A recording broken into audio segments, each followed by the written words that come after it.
¿Quién es Jesucristo? Tal vez esta sea la pregunta más importante que jamás podrás hacerte. Y de hecho, toda tu eternidad depende de la respuesta a la misma. Y acá no estamos hablando acerca de tener datos acerca de Jesús, sino más bien de conocerlo en la experiencia como Él se ha revelado en las Escrituras. Jesús, de cierto, es el personaje central de la historia, tanto de la historia bíblica como de la historia de la humanidad. Mas, sin embargo, el conocer a Cristo va a ser el centro radical de conocer a Dios o llegar a Dios. Él se ha revelado en las Escrituras y quiere que le conozcamos como Él es, para que al verlo y al poder ver su belleza revelada, podamos caer de rodillas, adorarle como es Él, por su inmenso, incomparable valor. Abramos nuestras Biblias en Primera de Pedro capítulo 2. Primera de Pedro capítulo 2 y vamos a leer de los versículos 4 al 10. Dice así la palabra de Dios. Y viniendo a Él como una piedra viva, desechada por los hombres, pero escogida y preciosa delante de Dios. También ustedes, como piedras vivas, sean edificados como casa espiritual para un sacerdocio santo, para ofrecer sacrificios espirituales aceptables a Dios por medio de Jesucristo. Pues esto se encuentra en la Escritura. Yo pongo en Sión una piedra escogida, una preciosa piedra angular, y el que crea en él no será avergonzado. Este precioso valor es pues para ustedes los que creen, pero para los que no creen, la piedra que desecharon los constructores, esa en piedra angular se ha convertido, y piedra de tropiezo y roca de escándalo, pues ellos tropiezan porque son desobedientes a la palabra y para ello estaban también destinados. Pero ustedes son linaje escogido, real sacerdocio, nación santa, pueblo adquirido para posesión de Dios, a fin de que anuncien las virtudes de aquel que los llamó de las tinieblas a su luz admirable. Ustedes en otro tiempo no eran pueblo, pero ahora son el pueblo de Dios. No habían recibido misericordia, pero ahora han recibido misericordia. Oremos. Padre Celestial, cuán grande es la belleza y el valor de Jesucristo. Él es la piedra angular, el fundamento principal, en donde toda vida, toda iglesia, toda familia debe ser edificada. Toda casa que exitosamente quiera mantenerse en pie el día del juicio debe estar edificada sobre la roca de salvación, la roca, la piedra preciosa, Cristo Jesús. Padre, oramos que a través de tu palabra, por tu Espíritu Santo, tú abras los ojos de nuestra mente y de nuestro corazón para que podamos ver a Cristo, Señor. Y aquellos que aún no te conocen, que tú quites el velo y que ellos puedan a plena vista espiritual ver la gloria y la belleza de Jesucristo y venir a Él para salvación. Es en el precioso nombre de Jesucristo mismo que oramos. Amén. Y amén. Veamos juntos a la luz de la palabra de Dios el incomparable valor de Jesucristo. El incomparable valor de Jesucristo. Y vamos a ver a la luz de quién Él es, quiénes somos nosotros, los seres humanos, a la luz de su revelación. Pedro lo va a presentar a Jesús en este caso como una piedra viva, como una piedra. Es interesante que él va a utilizar esta alegoría, esta alusión a la persona de Cristo, porque fue Pedro mismo quien tuvo una interesante interacción con el Señor Jesucristo alrededor del concepto de piedra. Poco antes de la crucifixión de Jesucristo, el Señor le preguntó a sus discípulos, ¿quiénes dicen las personas que soy yo? Y ellos empiezan a decir, bueno, algunos dicen que tú eres Moisés, otros que tú eres Elías. Y entonces él torna la pregunta directamente a sus discípulos y le pregunta, ¿y ustedes quién dice que soy yo? Y entonces Pedro, siempre a la delantera, responde tú eres el Cristo, el Hijo del Dios viviente. Y en ese momento Jesús va a hacer una declaración magnífica. Entonces él dice, yo te digo que tú eres Pedro, y sobre esta roca edificaré mi iglesia, y las puertas del infierno no prevalecerán contra ella. Y Jesús estaba haciendo una comparación, un juego de palabras entre el nombre de Pedro, Petros, y la declaración que él estaba diciendo acerca de esa roca grande, magnífica que él había declarado.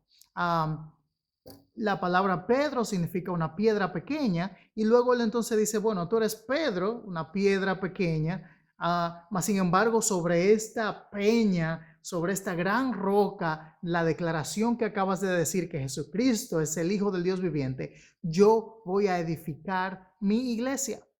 Y es en base a eso que el Nuevo Testamento entonces sigue desarrollando este concepto de que Jesús es la piedra fundamental, Él es el fundamento. No solamente Pedro hace una alusión a Cristo como piedra, sino también el apóstol Pablo en varias ocasiones hace alusiones al Señor Jesucristo como la piedra angular, la roca en la cual la iglesia es edificada. Entonces, el concepto de que Jesús es piedra es interesante, pero es un concepto que Pedro experimentó de manos directamente del Señor Jesucristo, dándole a entender, Pedro, ese es el centro, ese es el fundamento, esa es la declaración. Y cuando hablamos de piedra angular, cuando hablamos de piedra principal, no estamos hablando en conceptos modernos de una piedra decorativa o de una piedra de obstáculo en un camino. Estaba hablando específicamente en relación al contexto histórico, geográfico, cultural del entonces, cuando las piedras simbolizaban mucho sentido, aparte de la cultura. En los pastores en el campo, cuando venían las tormentas, buscaban refugio en las grandes peñas para esconderse, encontrar un refugio en las rocas. Ciudades eran edificadas sobre rocas y utilizaban la roca para la construcción de las fortalezas y las murallas. Las rocas, las piedras eran muy importantes para su defensa, para su vida diaria, para protección. Y Jesucristo viene a presentarse a sí mismo como esa piedra y ese fundamento donde Él iba a edificar el plan de redención de la iglesia, iba a ser a través de esa declaración de Pedro. Así que Pedro, siendo una piedra pequeña, viene a declarar esa gran roca de fundamental que es Jesucristo. El apóstol Pablo dice, porque nadie puede poner este fundamento que el que está puesto, otro fundamento que el que está puesto, el cual es Jesucristo. Dando a entender, bueno, Jesucristo es el fundamento.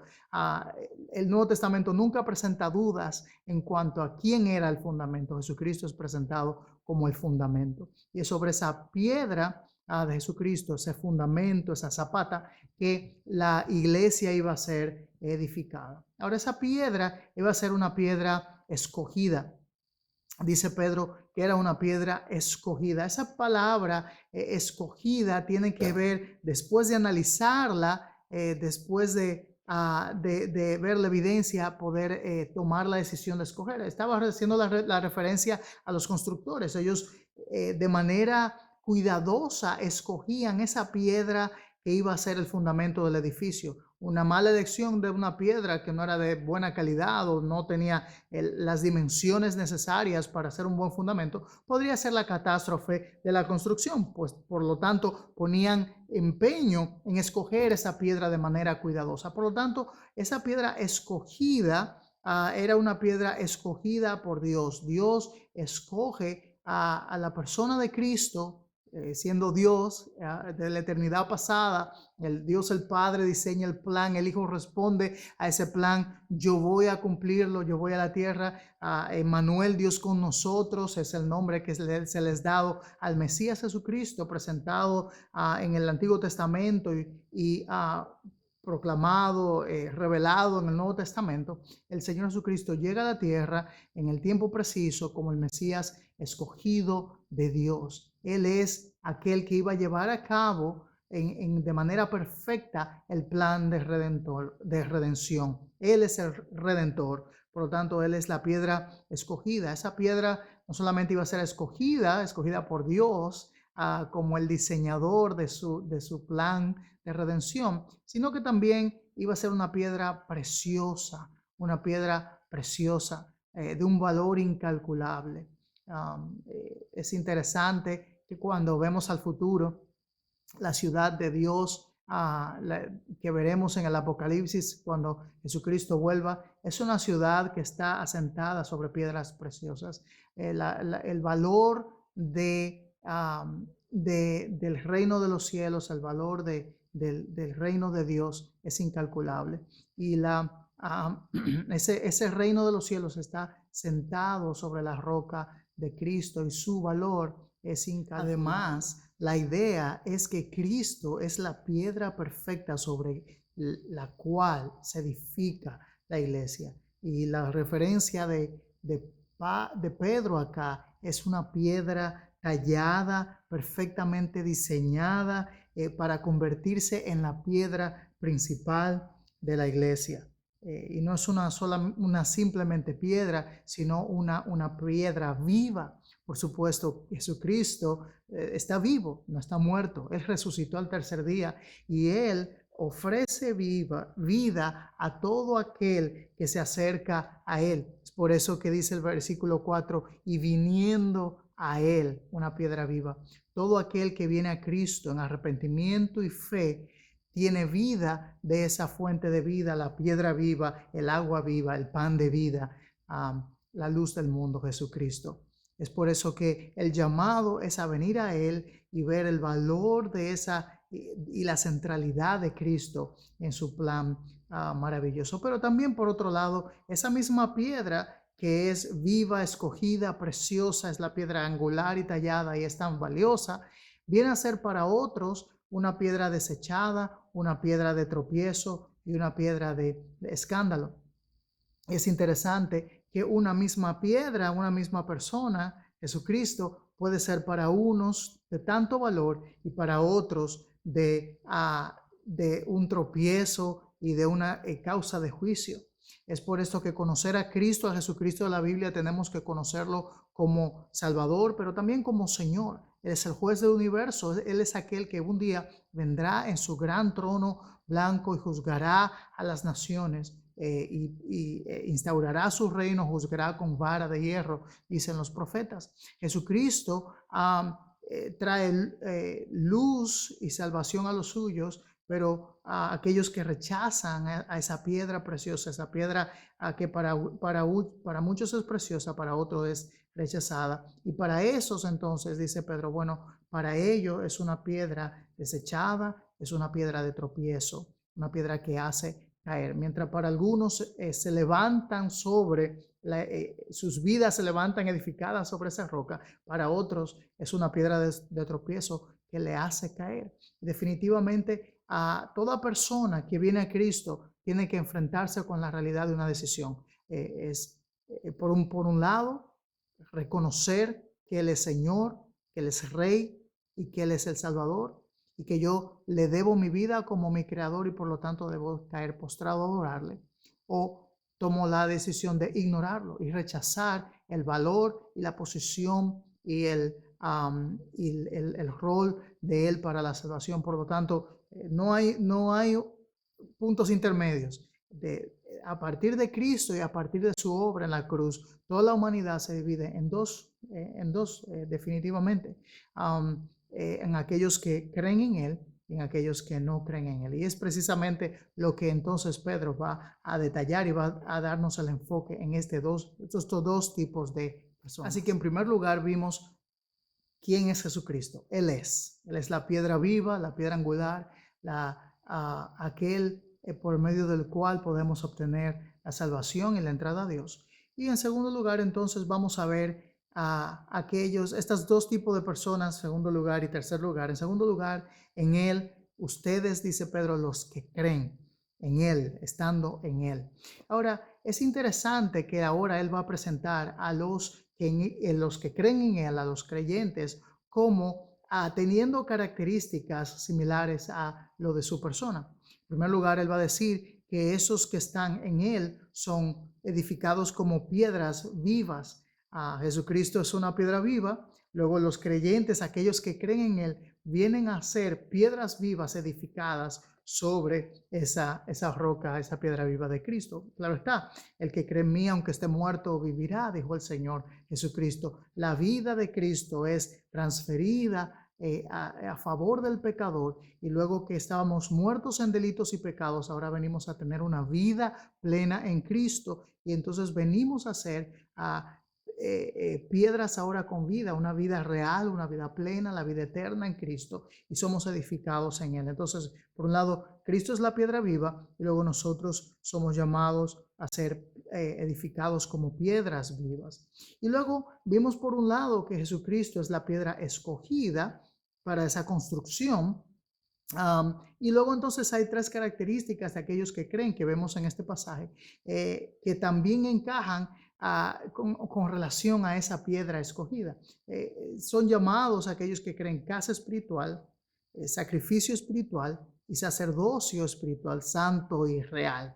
Entonces, lo que está diciendo es que aquellos que creen, esos que creen, entonces vienen a formar a ser parte integral del medio a través del canal de Cristo para llegar a la misma presencia de Dios. Dios había diseñado el templo, los sacrificios en el Antiguo Testamento como sombra, símbolo de la persona de Cristo. Ahora Cristo es el templo, el medio. Él fue el sacerdote y el sacrificio mismo por el medio del cual Él se presentó la ofrenda acepta ante Dios, la cual Dios recibe y confirma con su resurrección, y entonces a través de Él somos aceptos delante de Dios. Por eso en el versículo 5 dice sacrificios que son aceptables a Dios por medio de Jesucristo. No hay otra manera de llegar a Dios si no es a través de sacrificios que son aceptables a Dios por medio de Jesucristo. Muchas personas quieren hacer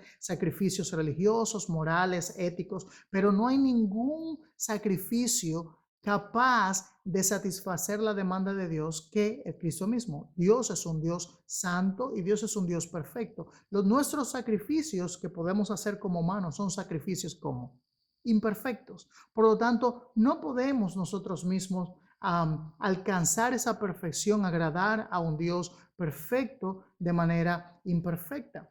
Y alguien puede decir, bueno, pero Dios es como un padre y Él va a recibir lo que sus hijos le den, no importa lo que sea, como sea. Bueno, lo que pasa es que en este caso no se trata de simplemente lo que a Dios le gusta o no le gusta, sino más bien lo que tiene que ver con su naturaleza. Dios es un Dios santo y un Dios perfecto. Por lo tanto, la única manera de poder alcanzar y llegar a satisfacer o llegar a tener una relación con el Dios santo y el Dios perfecto es de manera perfecta. Lamentablemente tú y yo no somos perfectos, somos pecadores, separados de Dios, apartados por nuestros propios pecados, y por lo tanto no hay nada que nosotros podamos hacer de manera perfecta para agradar a Dios. Así que la religión es simplemente es un sustituto hueco, vacío, sin sentido, porque no puede satisfacer las demandas de un Dios santo. La buena noticia del Evangelio es que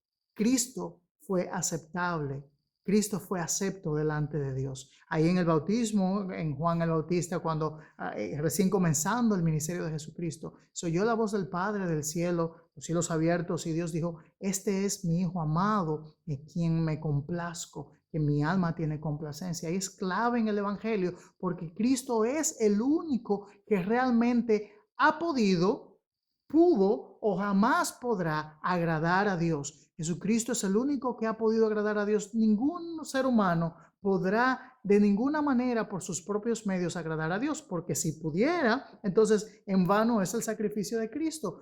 Los humanos pudieran tener la capacidad de salvarse a sí mismos. Es por eso que personas religiosas tratan con sus propias bondades, con sus propios sacrificios, con sus propias promesas a Dios, etcétera, etcétera, tratar de agradar a Dios, pero es imposible. Dios es perfecto. La única manera para poder alcanzar el estándar de Dios es el estándar perfecto, y solo Cristo pudo hacerlo. Cristo andó perfectamente sobre la tierra, cumplió perfectamente los requisitos de Dios, de manera que ahora en Él yo soy acepto delante de Dios por medio del arrepentimiento y la fe. Yo creo en Cristo para salvación y entonces me es imputada esa capacidad de llegar a Dios. Así que llego a Dios no a través de medios humanos, sino a través del medio divino de Jesucristo mismo.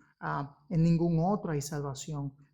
Jesucristo dijo, yo soy el camino, la verdad y la vida. Nadie viene al Padre sino a través de mí. Así que esos sacrificios son a través de Él. El creyente entonces representa adoptando a Cristo, estando en Cristo, ahora es parte de ese templo, es parte del verdadero templo, la verdadera adoración a través de Cristo, que se acepta delante de Dios. Entonces somos convertidos en parte de la casa espiritual, del sacrificio espiritual. Somos parte del sacerdocio espiritual y real, porque Cristo es el sacerdote y el sacrificio y el templo perfecto que ha llegado a Dios. Entonces, no solamente eso, sino que se habla de aquellos que creen como linaje escogido. Es comparado precisamente con esa piedra escogida. Recuerda, Cristo es escogido, su pueblo, los suyos, los que creen, son escogidos. Dios, desde antes de la fundación del mundo, diseña el plan de redención. Cristo responde al plan de redención desde la eternidad pasada. Entonces, de esa misma manera, Dios escoge a los suyos como un regalo del Dios el Padre hacia el Dios el Hijo desde la eternidad pasada. Así que ya desde antes de la fundación del mundo, antes de que todo fuera creado, esa piedra escogida y esos que iban a creer como pueblo escogido ya habían sido elegidos desde antes de la fundación del mundo. Dios garantiza la eficacia de la obra de Cristo en escoger para sí mismo a personas que iban a venir en arrepentimiento y fe para entonces recibir la salvación y ser parte de ese linaje escogido de Dios. Ese linaje escogido es escogido en Cristo. Es así como en el Antiguo Testamento vemos esa línea en la genealogía, en el Mesías prometido, escogiendo a venir desde Génesis 3. Allá vemos una promesa de que iba a venir un libertador y que ese libertador iba a ser capaz de libertar a la humanidad del pecado y las consecuencias del pecado. Y por lo tanto la humanidad estaba en la expectativa de aquel que vendría como simiente de la mujer, iba a nacer de una mujer, iba a tomar forma humana, iba a nacer como ser humano. Entonces estaba a la expectativa y vemos ese linaje que llega hasta Cristo y por eso el énfasis de los evangelios en el linaje, la genealogía. De esa misma manera Dios ahora ha escogido un pueblo para que sean su linaje. La simiente de la mujer es Cristo y Cristo entonces es como que tiene semillas por la fe. Ahora venimos a ser parte de ese linaje escogido de Dios. Cristo es escogido, los suyos son escogidos. Esa comparación. Luego se nos habla, por un lado, que la piedra de Cristo es preciosa y luego se nos habla de una nación santa. ¿Qué tiene que ver lo precioso con los santos? Bueno, la Biblia nos habla en el Antiguo Testamento hablando de adorar a Dios en la hermosura de la santidad. Se nos habla de la santidad como algo precioso, como algo hermoso.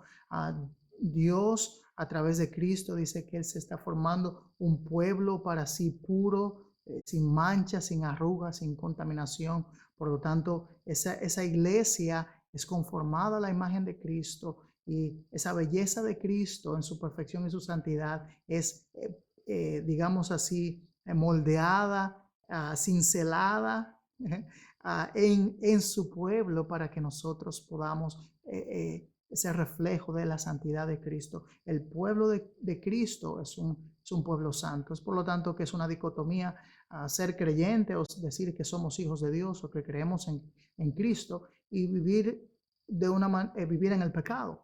La santidad es un reflejo de la obra de Dios en el creyente. El verdadero Hijo de Dios es conformado cada día por las cinceladas de Dios en su Espíritu Santo, transformando el carácter y la vida del creyente a una vida santa que agrada a Dios y que representa a Dios. ¿Por qué? Él dice, bueno, ese pueblo, aquellos los que creen, son un pueblo adquirido por Dios, un pueblo adquirido. En ese sentido, ya Pedro nos había mencionado de que somos comprados con la sangre preciosa de Cristo. Entonces, somos comprados con la sangre preciosa de Cristo. Ya no nos pertenecemos. Dios nos ha comprado. Debemos nuestra vida, nuestra salvación le pertenece a Dios y por lo tanto debemos vivir para Él. Y Pedro está animando a sus lectores, acuérdense que los está preparando para el sufrimiento, los está preparando para la persecución. Y Él está diciendo, recuerden que ustedes han sido comprados y que sus vidas le pertenecen a Cristo. Y como Él es santo, deben vivir vida santa y ahora deben vivir para Él. Son un pueblo adquirido. Así que, ¿qué quiere decir Pedro? Pedro está haciendo este paralelo. El creyente es porque Cristo es. El creyente tiene valor porque Cristo es valioso. El valor del creyente no radica en sí mismo. El valor del creyente no es porque nosotros somos importantes, porque somos el centro del universo, porque Dios nos ama tanto, porque somos tan valiosos. Cristo es valioso y nuestro valor radica en Cristo. Si fuera por nuestro propio valor, fuéramos solamente unas imitaciones baratas de Dios, de Cristo. Pero nuestro valor no depende de nosotros, nuestro valor depende de Cristo. Y por su valor nosotros cobramos valor, por su vida nosotros tenemos vida, porque Él ha sido escogido, nosotros somos escogidos en Él. Somos santos porque Él es santo y la belleza de la santidad de nosotros es un reflejo de su belleza en la santidad y nosotros no nos pertenece a nuestra propia vida porque hemos sido adquiridos con la valiosa sangre de Jesucristo en la cruz del Calvario. Así que por eso Él dice entonces acciones a tomar. Ahora nosotros entonces debemos ser edificados, ofrecer sacrificio espiritual, debemos creer y debemos anunciar las virtudes de aquel. No hablamos de aquel. La salvación se centra en Dios, no se centra en mí mismo. Tiene un contenido que apunta a Dios, el mensaje del Evangelio. Algunas personas dicen, bueno, yo compartí mi testimonio y ese es el Evangelio. Bueno, podemos compartir el testimonio de lo que Dios ha hecho en nuestra vida, pero eso en sí mismo no es el Evangelio. El Evangelio tiene un contenido y ese contenido está centrado en la persona y la obra perfecta de Jesucristo en favor de pecadores perdidos, a los cuales tienen que responder a esa gracia mostrada. Por lo tanto, nosotros somos llamados a creer, a ser edificados, a ofrecer nuestra vida en sacrificios vivos, como el autor a los hebreos nos dice, bueno, como sacrificio vivo.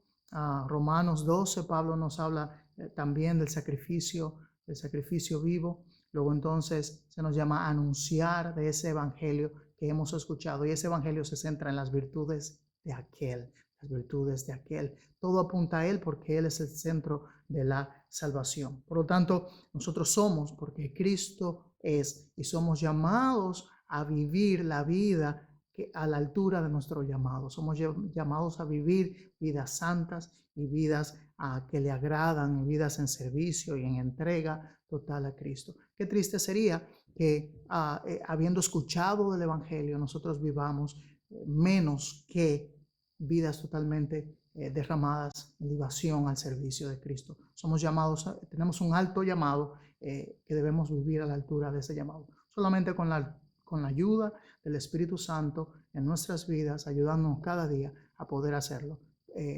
Podemos hacerlo, pero somos llamados a caminar en pos de esa dirección. Y en tercer lugar, vamos a ver sin Él, los que no creen. Vimos, Él es Jesucristo, la piedra viva, la piedra preciosa.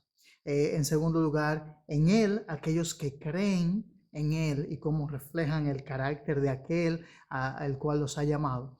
Pero en tercer lugar, Pedro nos va a presentar otro personaje, otro carácter, y es aquellos que están sin Él, los que no creen. Este grupo, como su nombre le da, lo indica, no creen, no han venido a creer en Cristo como Él es. No tal vez porque le falta información, porque vemos tal vez en el contexto que han escuchado de Él. De hecho, cuando dice que ellos desechan, habla de luego de haber evaluado, entonces descartan. Es un proceso de ver a Cristo, contar el precio, decir, no me interesa, no encaja con mi estilo de vida, no es para mí, yo de manera que me interesa, pero el costo muy alto, no quiero, entonces desechan a Cristo. Entonces, estos que no creen, desechan esa roca. Mientras la roca Cristo es una piedra escogida, ellos desechan esa piedra. Mientras es una piedra de vida, una piedra viva, una piedra angular en el cual es edificada la iglesia. Este grupo que no crees son aquellos que tropiezan en esa piedra, mientras los que están en Cristo son aquellos que viven como una nación santa, un pueblo adquirido, por lo tanto les sirven y le agradan en sus vidas. Este grupo desobedecen, son, dice Pedro, desobedientes a la palabra. Y es interesante que definen al no creyente en varias ocasiones la Biblia como desobedientes. Pablo dice en una ocasión desobedientes al Evangelio. Realmente el corazón del pecado es desobediencia a Dios. Así como en el principio, en el jardín del Edén, fue una desobediencia, fue movida por el ego, por el orgullo, por el ego, mas sin embargo, al fin y al cabo desobedecieron la palabra de Dios. Todo pecado es una desobediencia a Dios, y la desobediencia a Dios trae la muerte. Así como Dios le dijo a Adán y Eva, el día que ustedes pequen, el día que desobedezcan, van a morir. De la misma manera, la muerte pasa a todas las personas, los pecadores, y es la consecuencia del pecado. Por lo tanto, estos que no creen son desobedientes, por supuesto a la palabra. Nadie puede tomar una posición neutral, porque al escuchar el Evangelio se nos llama a tomar una decisión. Si yo no tomo ninguna decisión, eso quiere decir que ya tomé mi decisión. Por lo tanto, estos que escuchan el Evangelio, ignoran el Evangelio, no están tomando una posición neutra. Amigo, no creas que estás tomando una posición neutra. Si escuchas el Evangelio y no das ningún paso de respuesta a Cristo en adoración, venir a Él en arrepentimiento y fe, quiere decir entonces que estás desobedeciendo. Y ellos dicen, son desobedientes a la palabra. ¿Por qué? Porque la Biblia nos llama, el Evangelio nos llama a obedecer. Dios manda a todo hombre en todo lugar a que se arrepienta. El mandato de Dios a los hombres es al arrepentimiento. Si no nos arrepentimos, estamos en desobediencia. Si vivimos en pecado y yo digo, bueno, voy a lidiar con mi pecado un poco más y extender mi relación con el pecado, y me interesa Cristo, pero vivo en pecado, entonces estoy en desobediencia. Y luego entonces, por lo tanto, este grupo de que no creen, que están sin Él, sin Cristo, entonces están destinados a las tinieblas, están destinados, dice, pero estaban también destinados. Es interesante esa palabra, mientras aquellos son escogidos, estos están destinados también, tienen su destino. Claro está, es duro y uno puede decir, bueno, ¿cómo así? ¿Dios va a mandar a personas a la condenación? Por supuesto que sí. La paga del pecado es la muerte. Jesucristo dijo, el que cree en mí tiene vida eterna, pero el que rehúsa a creer en el Hijo no verá la vida, sino que la ira de Dios está sobre él. Jesucristo no, el Jesucristo de la Biblia nos da un mensaje claro, frontal, urgente en cuanto a la necesidad de arrepentimiento, y aquellos que no vienen a Cristo en arrepentimiento y fe están bajo la ira de Dios y corren el peligro de un destino en tinieblas, como dice ahí, de las tinieblas a la luz, entonces están en tinieblas y perdidos. Él dice que ese grupo también está sin misericordia. Es la condición de estar fuera de la gracia de Dios, fuera de la muestra de misericordia. Si estamos sin misericordia, seguimos siendo miserables. Aquellos que están sin Cristo siguen siendo miserables en sus pecados, dignos de conmiseración. y el corazón de Dios se rompe por aquellos que rehúsan a venir a Cristo. Cuando Dios hace el llamado a venir a Él, es un llamado genuino en el cual llama a los hombres a que se arrepientan. Él dice, Dios no retiene su promesa como algunos la tienen por tardanza, sino que es paciente para con nosotros, no queriendo que ninguno perezca, sino que todos procedan al arrepentimiento. Dios está extendiendo el tiempo de gracia con el deseo de que vengas a Cristo en arrepentimiento y fe. Estás en tiniebla, estás sin misericordia, mientras en Cristo hay misericordia. Aquellos dicen que han alcanzado, han recibido misericordia. Esos que están sin Cristo están sin misericordia. No habían recibido misericordia, no han recibido misericordia. Por lo tanto, no son el pueblo de Dios. Muchas personas dicen, bueno, siempre Dios ha estado conmigo, pero ese concepto de que siempre Dios ha estado con nosotros no es un concepto bíblico. Dios está con aquellos que han venido a Él una correcta relación a través de Cristo con el Padre, el cual es aceptable a Dios, y entonces a través de Él tener una relación correcta. Mientras tanto, no hay una relación correcta con Él, no hay misericordia de parte de Dios. La ira de Dios está sobre aquellos. Son llamados a 3 cosas acá. Son llamados este grupo a creer en Cristo, aceptar, ¿verdad? A Cristo y a obedecer a Cristo. Llamados a creer en Cristo, aceptar su condición y el regalo de salvación en Cristo. Son llamados a obedecer la palabra de Dios y venir a Cristo en arrepentimiento. El apóstol Pablo en Filipenses capítulo 3, versículos 7 al 9, va a hablar de Cristo y el valor de Cristo para él en estos términos. Él dice, pero todo lo que era para mí ganancia lo he estimado como pérdida por amor de Cristo. Aún más, dice él, yo estimo como pérdida todas las cosas en vista del incomparable valor de conocer a Cristo Jesús, mi Señor. Y sigue diciendo, por Él lo he perdido todo y lo considero como basura a fin de ganar a Cristo y ser hallado en Él, no teniendo mi propia justicia derivada de la ley, sino la que es por la fe en Cristo, la justicia que procede de Dios sobre la base de la fe. El apóstol Pablo también entendía el valor inigualable de Cristo, que sus propias obras, que su propia moralidad, que su propia religiosidad no valía para nada, era como basura. Y él estimaba todo eso como pérdida, como basura, para ganar el valor precioso, inigualable valor de conocer a Cristo Jesús. No había nada más valioso para el apóstol Pablo, igual que Pedro, que Cristo mismo. Cristo, revelado en las Escrituras, es lo más valioso del universo. Cristo es la perla preciosa, Cristo es la piedra preciosa del universo, y porque Él es el centro del plan de redención, Él es el autor y consumador de la redención, de la creación, de la salvación. Él es el centro de las Escrituras, Él es el único medio de salvación. Y Pablo decía, qué lindo, qué grande y qué incomparable es el valor de Cristo. El autor, Pastor MacArthur, John MacArthur, dice, refiriéndose a este pasaje, y ahí estaba toda su confianza para la salvación, hablando de Pablo.